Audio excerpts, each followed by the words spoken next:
मला जबरदस्ती बसवून माझ्या हातावर मेहंदी काढण्यात आली. पण का? हॅलो गाईज, माझं नाव सानू आहे आणि मी मुरबाडमध्ये राहते. तर आज मी खूप खुश आहे कारण माझे 500 सबस्क्रायबर कंप्लीट झालेत. आणि मग मला सिद्धीद्वारा कॉंग्रॅच्युलेशन करण्यात आलं आणि इथे हिला फक्त डब्बा द्यायचं बाकी होतं.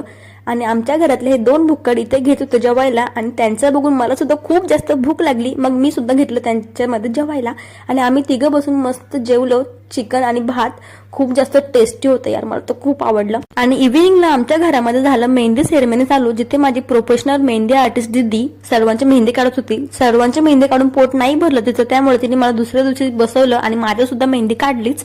आणि माझी मेहंदी बघायला एवढी सारी पब्लिक बसली होती बाजूला. आणि मी आजारी असल्यामुळे मी इथं माझ्या टॅबलेट्स घेतल्या आणि मला सर्दी, खोकला, ताप, कफ सगळं एकत्रच झालेलं आहे. आणि जशा माझ्या गोळ्या घेऊन झाल्या तशी माझी मेहंदी सुद्धा कंप्लीट झाली. आणि आम्ही गुगलवरून बघून मेहंदी काढतो. माझ्या दीदीला काय एवढं जमत नाही, फक्त ते नावाला प्रोफेशनल आर्टिस्ट आहे. Okay, bye bye.